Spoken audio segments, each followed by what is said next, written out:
Knowing me and my bent for history, you know I have to do a chronological analysis of this whole event. So that's the way we're going to primarily look at it through a chronology. Of course, chronology, for those of you who aren't familiar with that term, it means taking things in historical stepwise, chronological or time order. Okay, so time order from the oldest event to the most recent event. Of course, all of this happens a very long time ago, so the most recent event is still a long time ago. But first, we need to understand the whole makeup of what the Greek peninsula was like at this time, or the Greek islands. And there's a lot more to it. You have Macedonia, big mass of land, lots of people, not as well organized as the Greek city-states. The Greek city-states were individually powerful. They had a very strong trade system set up. And of these, the most powerful was Athens. Athens also was kind of the center of culture for the Greek city-states. So you start to see far more good history written about Athens than you have seen about the other city-states. And that's really the reason why when we talk about Greek democracy, we talk about Athenian democracy, because that's the only form that we have clearly recorded. There may have been other experiments older. There may have been other experiments that were more successful. We don't know. But what we do know is what we have given to us by the Athenians, and they've given us a very nice, clear record.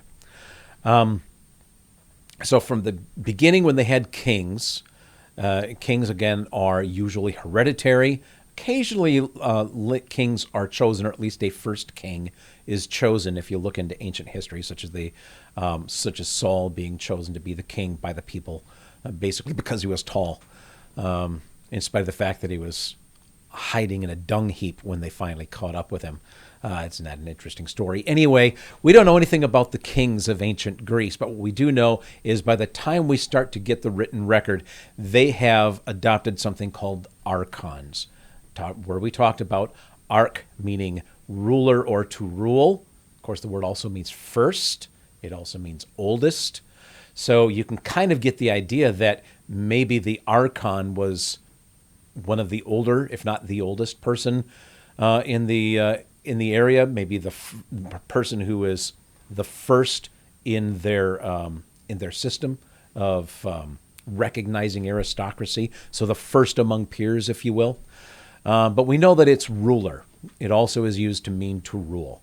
And so the archon was the first rulers. And the archons seem to be doing a fairly good job. But as we move forward into Greek history, as we begin to get these bits and pieces from different writers, a picture starts to develop.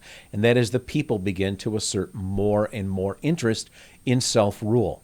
And the archons respond to this by creating more bodies of polity. Now think about it for a moment. You have a large city. So if there were 30 to 60,000 free adult male landholders or property owners, there had to have been probably 5 times that many people. So you're looking at least 150,000 citizens, probably 300,000 citizens, somewhere in that range, or not citizens, but people living there.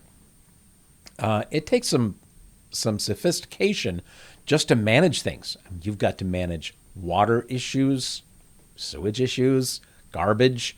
You've got to manage trade in and out. Of course, you have to manage whatever defenses you have. You have to manage a court system for handling disputes between people. You have to have some sort of laws and rules governing all of this.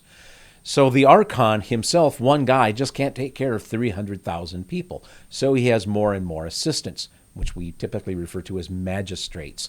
That's very much an English word, not something taken from the Greeks, but it's basically what they would have, what we would call what they use. These magistrates were people that were chosen by the archon to deal with different responsibilities on his behalf.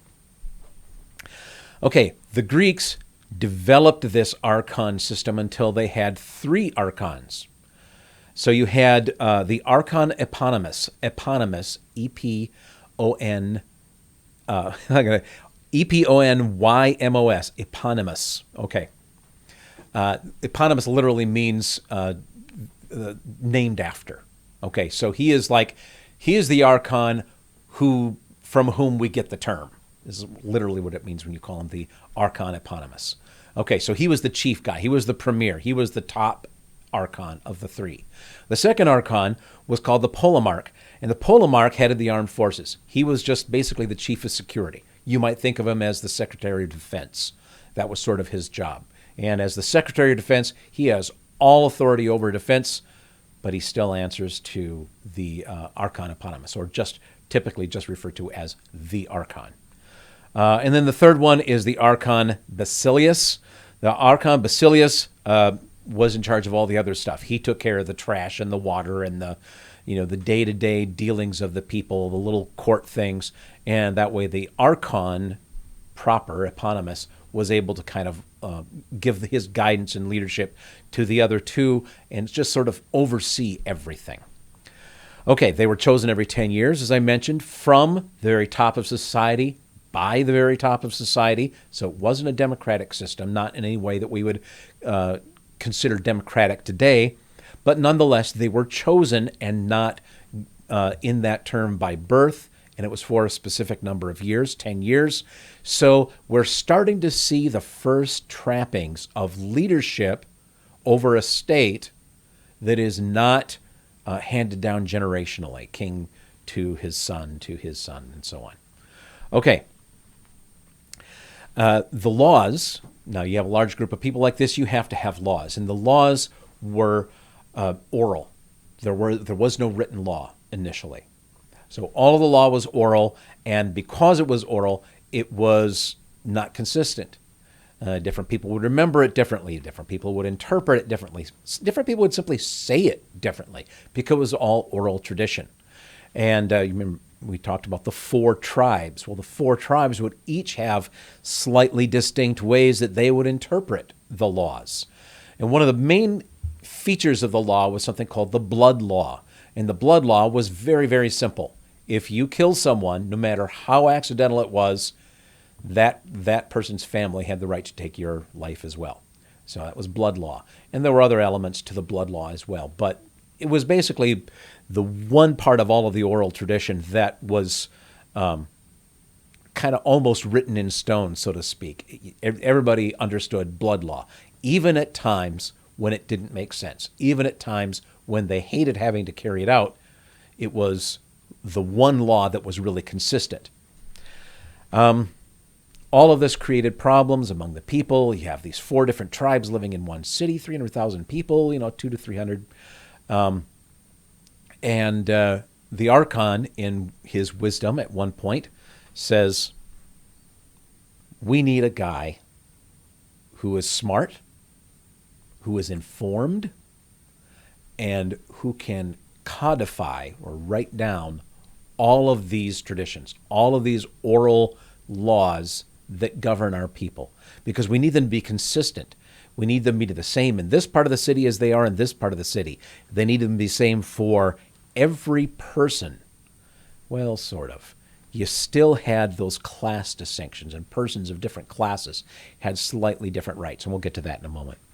So they decided to pick a guy to do this, and the guy they picked was Draco. Okay, I mentioned him earlier, from whom we get the word Draconian.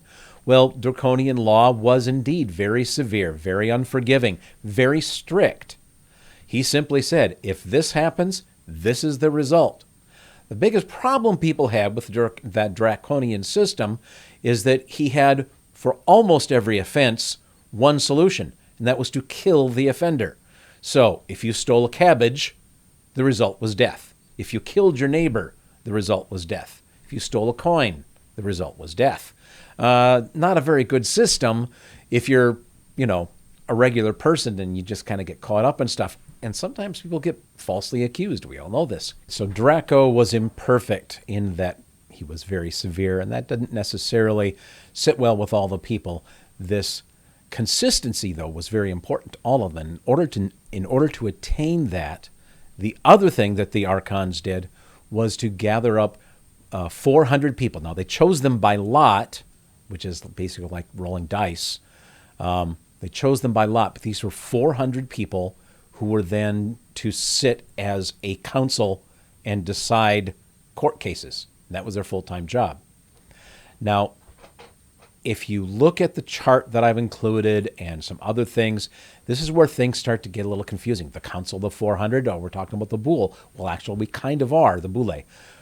But we're not at this point. It's the Council of the 400 is purely a judicial group.